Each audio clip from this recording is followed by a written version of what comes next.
Welcome to the Underground, the Steel City Underground, a Pittsburgh Steelers podcast made by fans like you, for fans like you. Now, here's your host, Joe Kuzma. Hello, everyone, and welcome to another edition of the Steel City Underground podcast. I'm your host, Joe Kuzma, and for today's preview of the Miami Dolphins game, hey, it's not July, but you're already back. You're back for the first preview that we have in 2017, actually, although we have had a game in 2017. Nathaniel Bodnar from Steel City Report.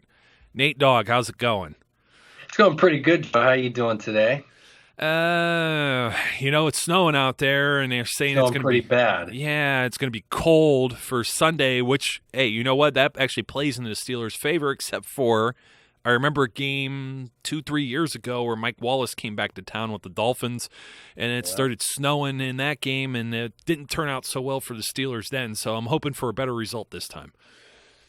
Absolutely. Yeah, it did not turn in their favor on that game. Troy Polamalu did have a pick six on Tannehill, and they almost won that game with Antonio Brown, but he just got out of bounds at the end of the game with about 3 seconds left or so. Yeah, that would have been the most. Yeah, that would have been like one of the most famous plays in Steelers history, and like his pinky toe was just out, and how the referee or side judge, line judge, whichever guy was responsible for making that call there, I have no idea how he could see that because the field was, covered in the white stuff, and Antonio Brown has white shoes, and it's a white stripe, and I mean it would have gotten reviewed anyways, and I believe it did. I remember standing there at that game, just waiting, and it was one of the last games Troy played, and he scored almost practically right in front of us. We had field passes for that game. It was really cool. Is the story I tell everyone about how you don't believe what you see and hear about the ball moving, especially in that open end of the end zone. And I remember seeing their punter,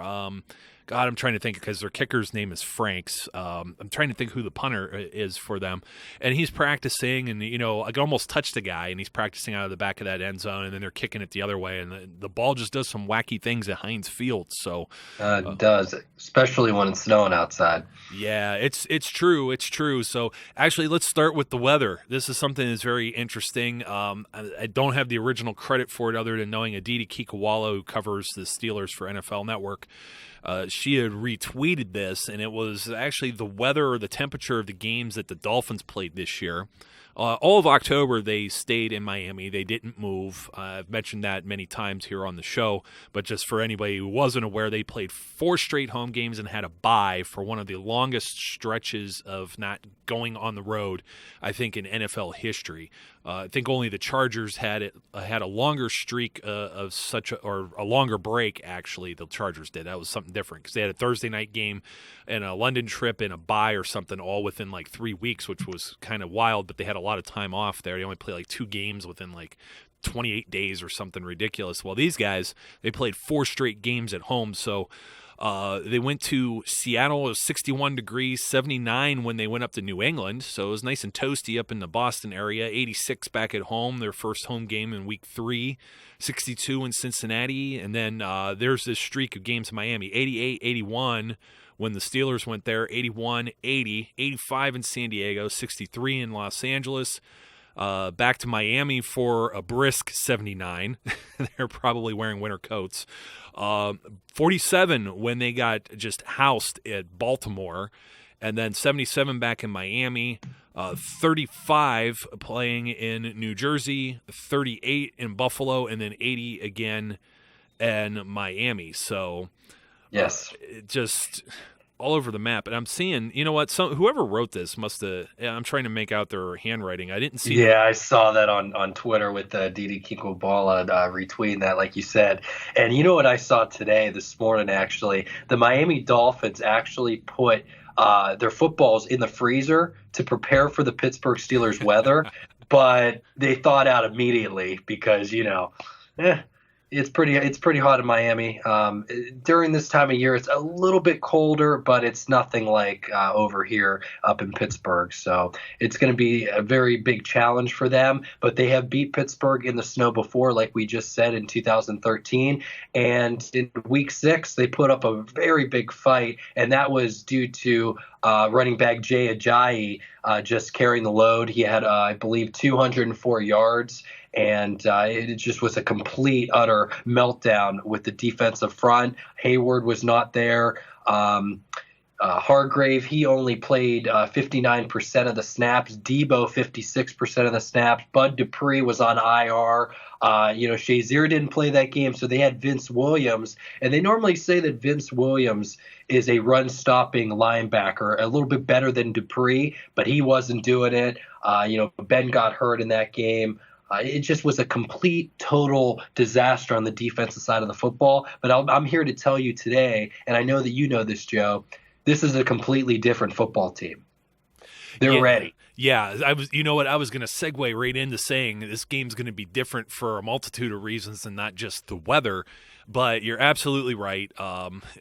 We both have talked about this. This is a little different than, even last week playing the Cleveland Browns, for what guys did not play. There were quite a few names that were a scratch or didn't see time or action in Miami when they made that trip down there. Aside from like guys like Lawrence Timmons like puking their guts out, Ryan Shazier was injured, Bud Dupree was on the IR, Cam Hayward not around for that game, not around for this game. So that whole talk about, with Jay Ajayi and getting 200 yards, and man, we're going to cover Jay Ajayi in a second because they feel that's the whole key to this, but I feel the Steelers' run D is a lot better. I think you mentioned Ladarius Green, and he looks to be his second straight day of full practice.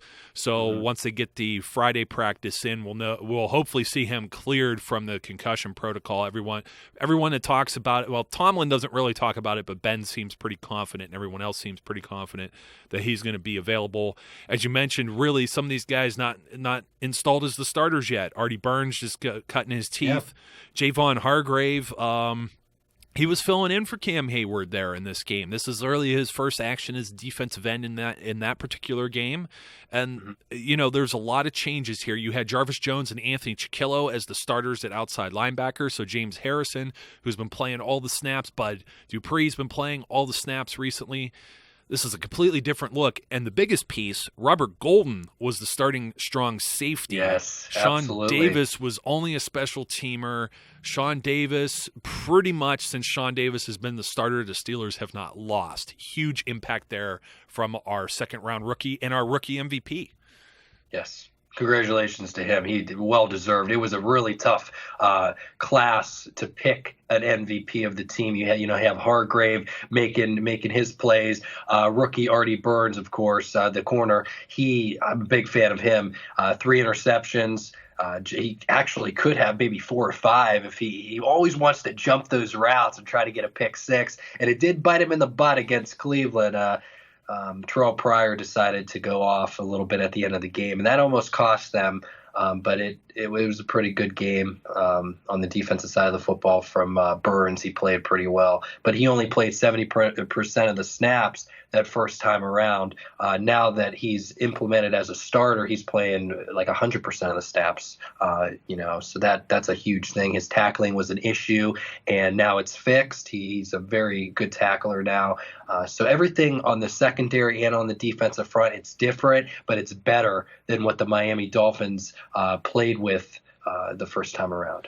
Yeah, and I think that's a huge point to make here is we're talking about guys who are rookies. They're not really rookies anymore. Yes, no. They are. They're first-year players, but they now have a half a season in their pocket, unlike when they were first going down to Miami, or they weren't even playing for that matter in the case of like Sean Davis. So the secondary looks a lot stronger. The linebackers look a lot stronger. Stephon Tuitt will return this week. As he's expected to return, has also been practicing. I really, really like what I see with the defensive line rotation as well. They're talking about Johnny Maxey might be a little banged up. Ricardo Matthews might be a little banged up. But give me Tuitt, give me Hargrave, give me Latarius L.T. Walton. And I think we're going to see Jay Ajayi shut down. A lot of people are just putting up those box scores. They're just putting up the stats up against Le'Veon Bell. This is what Jay Ajayi did. Well, Jay Ajayi did – number one, he didn't even win the job over Arian Foster, who decided to retire midseason. And he finally gets in there, and yeah, he has a couple 200-yard games. But we're talking about a Le'Veon Bell who's averaging an ungodly, I'm trying to remember the number now. I think it was 175 yards from scrimmage over this second half of the season. And he just was named AFC Offensive Player of the Month for December/January, since we kind of bled into the new year here. And that was 5 games. And if folks aren't aware, Bell led the NFL in rushing for that month and was named AFC Offensive Player and only played 4 of those 5 games. He sat last week. This guy is a much bigger threat. Was he shut down against Miami? Yeah, but what we're saying is here, Ben got hurt in that game. I don't see it happening again just the same way necessarily.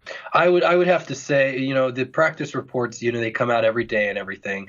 And I just want to quickly talk about who participated, didn't participate, and get a little bit into that front there. So let's talk about the did not participate. Okay, Anthony Chickillo, who hasn't really played. He played, I think, a little bit in that Miami game because they were doing that rotation of the linebackers. That's not happening anymore. They got Debo, and they have Bud Dupree. And Bud Dupree, let me tell you something about him. He has 4.5 sacks and only played, I believe, in 6 games. He was on the IR until week 11, I believe, and that's when everything started to change. In week 11, I believe they faced the Cleveland Browns, and they had 8 sacks in that game. And then he didn't really play in that game, but the next game he started to get implemented a little bit more. So he is going to be a really big threat going into the playoffs, I think, is Bud Dupree. So Anthony Chickillo, of course, didn't participate today, the practice report. Ricardo Matthews, ankle, didn't participate. And Vince Williams, he has a shoulder. So hopefully, Shazier doesn't go down or anything. But Vince Williams, of course, is a key special teams player, so that's not really that good. Limited participation, Robert Golden, like we said. Sean Davis is the main guy there. Johnny Maxey, ankle. He's a little banged up. He said that he's possibly going to play that game, though, if called upon. Full participation, Sammy Coates, Justin Gilbert, Latavius Murray, I was going to say. Ladarius Green, concussion, of course, and then Xavier Grimble, and then Stephon Tuitt. So the main 2 guys that are full participation that you really want to see is Ladarius Green and Stephon Tuitt, because those are the 2 playmakers on that you need to basically win the game. Yeah, offense and defense there. Absolutely, and just to cut in with you, Bud Dupree, 4.5 sacks, most in the AFC over that stretch of time, by the way. I'm sure you saw that floating around. And you know what? I just lost the other thought that I had in the middle of that. But Bud Dupree with the sacks, and we were talking about somebody else. Oh, you brought up someone else. I cut you off with a little bit of the participation, all that. We were talking a little bit about Jay Ajayi in his 200-yard games. Jay Ajayi, he had 200 yards against Pittsburgh. He had 200 yards against the Bills twice. The Bills gave him 400 yards. And then, of course, Pittsburgh gave him 200. And he ended the season with over 1,000 yards. He had 1,272 yards, but 400 of those came from the Bills alone. So that kind of gets you going, because I know some people were talking about, give me Jay Ajayi over Le'Veon Bell.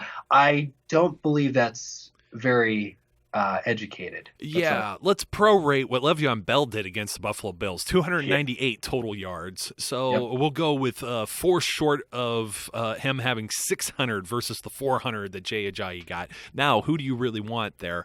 And I remember what it was now that I was trying to think of. You jogged my memory mentioning Vince Williams with his shoulder. He says on Twitter, I think it was earlier in the morning or the day before, The Lord gave me 2 of them, so he's basically looking to play. He's like, I got 2 shoulders, so just one being bad isn't going to keep me from playing in this game.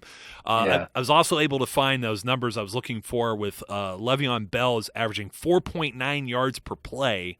Every time he touches the ball, 4.9 yards. And, of course, Ben Roethlisberger, who was banged up, who got injured in this game and didn't have one of his better ones, 2-to-1 touchdown to interception ratio. But that's not the only thing that's really different here. We're talking about some of these wide receivers that are now making impact with the Steelers. This was Kobe Hamilton's first start, I do believe. Sammy Coates with the finger injury right before they make the trip down to South Florida. Sammy could be back. You guys had an article over on Steel City Report about who dresses, who plays. We have a ton of wide receivers. There was a lot of discussion here with our team at Steel City Underground as well. Mm-hmm. Obviously, Antonio Brown in. Eli Rogers is the slot guy in, no doubt. From there, do you go with the guy who's been playing, kind of the guy who blocks, who moves the chains on third downs here or there, finds a way to get open, did have the game-winning touchdown last week with Kobe Hamilton? Mm-hmm. One of the guys, or both of the guys that could stretch the field, Darius Hayward-Bay, finally getting some playing time last week, coming off an injury himself. Sammy Coates says he feels like $1 million. Does Sammy have the confidence? He could stretch the field. I know he's a little inconsistent, doesn't always fight for that ball, but once again, we saw what happened when he was out there with Indianapolis. He had 1 catch or maybe no catches on 5 targets, but it kept the Colts defense honest, and Antonio Brown ended up lighting them up. But if you want to do that, go with Darius Hayward-Bay. He has fingers, that are not broken, and he has the ability to stretch the field extremely well. I think even better than Sammy Coates at this juncture. So I would have to go with Sammy Coates not getting a helmet, not dressing, and I would go with DeMarcus Ayers if you need that extra player. And the reason is simple. Ayers knows how to run better routes than Sammy Coates. He can catch the football. And in Cleveland, or actually, well, it was at home, but when they faced Cleveland, it was just amazing to see how he took crossing routes for big gains. And he had 44 yards and a touchdown with 5 receptions. He did drop 1 catch. It was about a 15-yarder if he caught it. But he's a great player that they have. And I think that Sammy Coates just needs to sit this one out, and we might not see him in the playoffs at all, because Darius Hayward-Bay had a 46-yard reception against the Browns, opened up the game with that deep ball that Landry Jones threw perfectly, by the way. I know some haters out there don't like Landry Jones. But I think that you go with DeMarcus Ayers. Of course, you go with Kobe Hamilton, maybe outside of Antonio Brown and then Eli Rogers in the slot. You could go Darius Hayward-Bay, but I think Kobe Hamilton, with all the reps that he's been getting, he's so confident at that outside position that he can just do his work that he does in the playoffs. Yeah, and I think the one thing that's really missing on this is the Miami Dolphins were playing for something last week. They play the Patriots. They get absolutely smoked by New England in that game. I believe it was 35-14. I'm just going off the top of my head. I'm too lazy to look that up right now because it's almost irrelevant. It's just the point of the Dolphins. Yeah, it was 35-14 though. Mm-hmm. They had to play, and Ryan Tannehill ruled out. Matt Moore, a backup quarterback, is going to be in there. And speaking of backups, yes, Landry, he threw a few of them that were on the money. There was 1 or 2 that may have been off the page. It was either Ayers or himself. That's what happens. You get inexperienced players, but Ayers almost looking like a mini Antonio Brown there. But these guys were getting in there and making plays. They may or may not be in there again this week. However, the Steelers got to rest all their major players. You got to be salivating at the fact that even though Ladarius Green was in the concussion protocol, he got to rest as well. James Harrison got to rest. Marquise Pouncey got to rest. He's going to be going up against Ndamukong Suh, and it's actually a really good Miami Dolphins defensive line. They play a 4-3. There's going to be, but the Pittsburgh Steelers in a large span. You take out last week because B.J. Finney gives up a sack or 2 actually right out the start of the game, subbing for Pouncey. The Dolphins, it's going to be a matter of the lines. In the offensive line for the Steelers, not giving up as many sacks over the same period of time in this whole win streak. The Steelers defense getting a lot of sacks.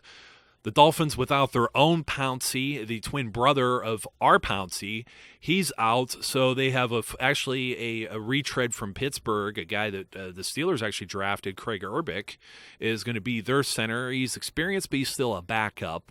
And I just think all of these things factor in. You're going to have a backup QB coming in now with Matt Moore, no playoff experience. Doesn't matter. Yeah, it doesn't matter. It doesn't. You know why? Because Matt Moore has been on fire. He really has. He has 8 touchdowns and 3 interceptions on the season, 721 yards, and 105.6 passer rating. Now, given that Jay Ajayi has over 300 yards within that span, but 200 of them, of course, came against the Bills, Jay Ajayi was shut down against the Patriots, so Matt Moore had to throw the ball. So he went 24 for 34, 205 yards, 2 touchdowns, and an interception. I mean, that's pretty good against New England.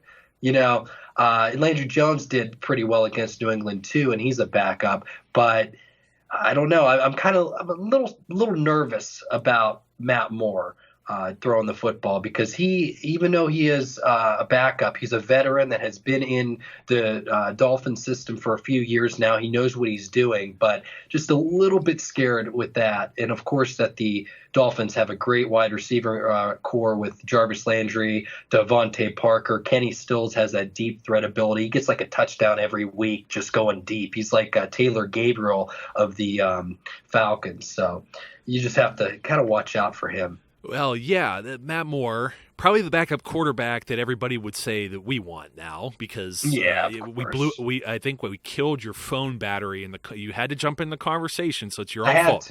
It's only your just to let the listeners know, we were talking about Landry Jones on Twitter, and there was probably like 100 notifications on Nate's phone.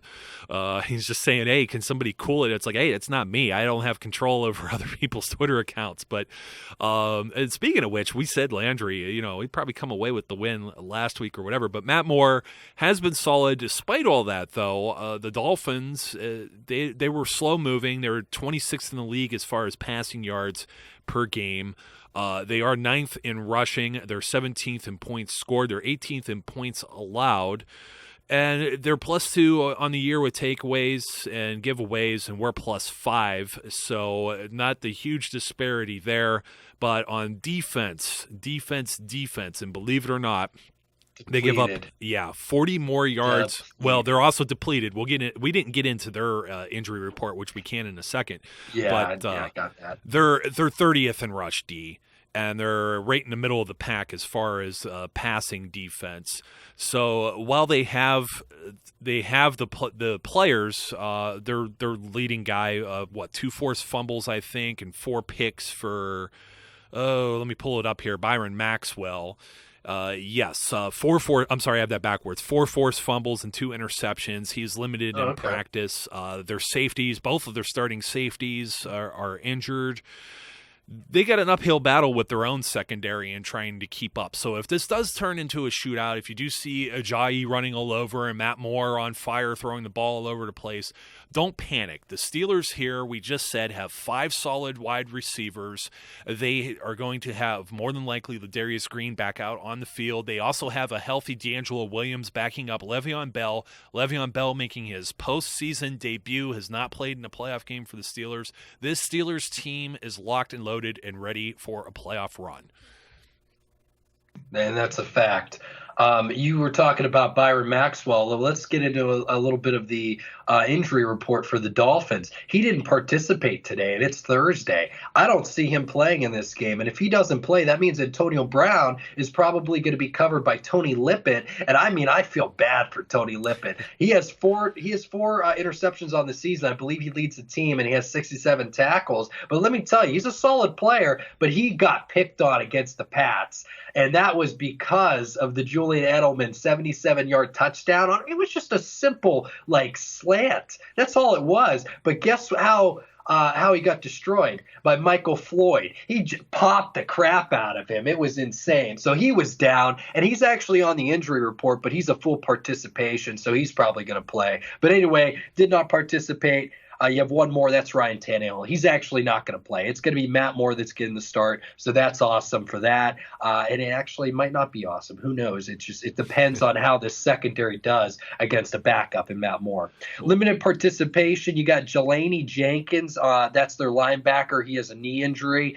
And then safety, Bakari Rambo. He has a chest injury, and he was limited. So I could see Rambo playing in this game. And then full participation, Tony Lippett, like I just said, and then center Craig Herbig that we drafted, you mentioned. So they're full participation. But like I said, I don't see Maxwell like playing in this game. And if he doesn't play, it's going to be the Antonio Brown show. And if you watch that Colts game on Thanksgiving, I love the Antonio Brown show.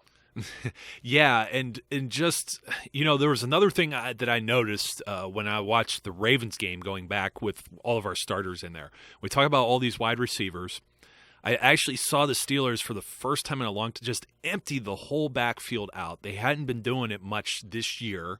And they're even capable of using Bell as a receiver. I think they have the opportunity to use some 4 and 5 wide receiver sets that Miami's not used to looking at. They do not have enough bodies capable of covering all of the receivers we talked about.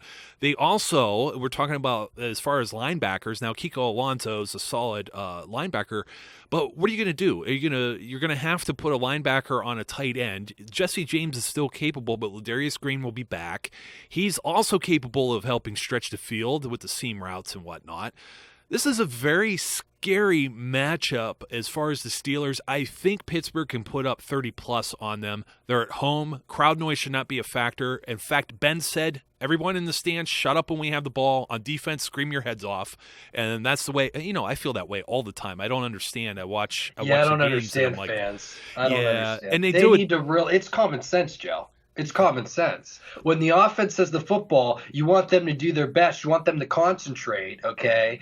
And when the defense is on the field, you want that offense of the other team to not hear anything. So be loud. I mean, it's common sense, Joe. And I could write an article about that. I mean, seriously. I mean, people need to realize that it is common sense, and Ben shouldn't even have to say that. When he puts his hands up, he puts them down, like he does a motion like that. That basically means to shut your mouth. We got the football, And people sometimes do it, but some people are just like out of no man's land. It's like, what is going on? We have the ball. We're trying to score with 14 seconds left against Baltimore. They did it, but you guys got to be quiet. So Ben, he said that, and I got to give kudos to him because it definitely needed said, especially during playoff time when mistakes should be limited to none at all. What are they thinking, Nate? They're not. It's the alcohol speaking. So hopefully this one thing sticks with them. And the other thing that gets me too?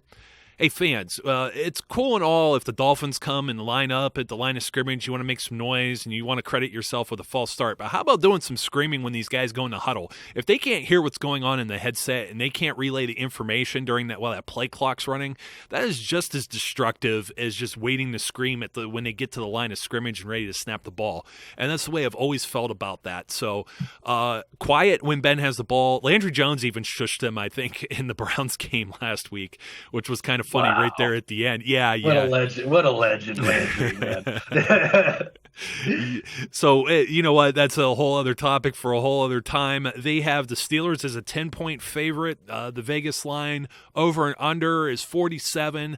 I could easily see this being in the ballpark of like a 30-10 or a 36-10 or something, 38-10, however you want to do it. It's so hard to pick what the Steelers could score. Tomlin likes to go for 2. I'm sure Boswell will get some work in this game as well, but hopefully not too much work. Let's see Ben and the boys do everything here. We have the Killer Bees together for the first time in the postseason, ready to make a run. Hopefully. I want to see a decisive game. I'm tired of seeing games where I'm biting my fingernails, I'm pulling out all my hair, I'm ready to have a heart attack. Even last week with the backups, I mean, that was a lot of fun, but most of us sitting there knew that the game didn't mean nothing. We wouldn't have been too brokenhearted other than having to hear Browns fans gloat that they were on a 2-game win streak. So I don't want to hear it. I had to hear it when I went to school, Joe. They said, we almost beat you. I said, we beat you with our backups and Landry and Jones. They were like, we still almost beat you. I'm like, Browns fans. Almost only counts in. Go to the past, but not right now. Yeah, almost only counts in horseshoes and hand grenades. So hopefully we don't have one of these almost situations. I'm taking the Steelers. I'm sure you are too. So, Nate, quick shout out to all of our listeners. Just anything that you want to throw out there, final thoughts, and how to follow you, Twitter and everything else that you're involved with. Yeah, I'll give you a little shout out here for myself, of course, But SteelCityReport.com is the website. Joe and I, he said this before, we do similar things. We have the film rooms, we have the breakdowns, everything that you need for your Steelers news. Go check out that. Along with the Twitter, it's the handle is @Steel_Report. Just give me a follow if you can. I really appreciate it, Joe. You always have me on, and if I'm not always on, it takes about 6 months, and it's the summertime because that's when I have free time. But I really appreciate it as always, and just check out the website. You're not going to be upset. Start discussions in the comments. Do some polls. We always have polls on the articles, and just enjoy your time because guess what? The Pittsburgh Steelers are in the playoffs, and they're going to make a splash. They're going to go to the championship game. They're going to tell New England to shove it, and they're going to win. I'm telling you right now. I'm banking it. I'll bet you $50 million. Oh, I don't even want to see New England get there, and nothing would make me. Either, but, nothing they're would. Not facing any talent. They got nothing. Oh, come on, man. I mean, you could see they've got it. They've got it. I don't see Houston or Oakland putting up much of a fight, but hey, you never know. But you know what, fans? Let's wait until let's not overlook the Miami Dolphins right now. Let's take care of business this weekend. Let's make it loud. Let's make them uncomfortable. Until next time, be safe, be good. Go Steelers. We'll catch you later. We would like to thank you for listening and remind our listeners to follow us on social media and our website, www.steelcityunderground.com.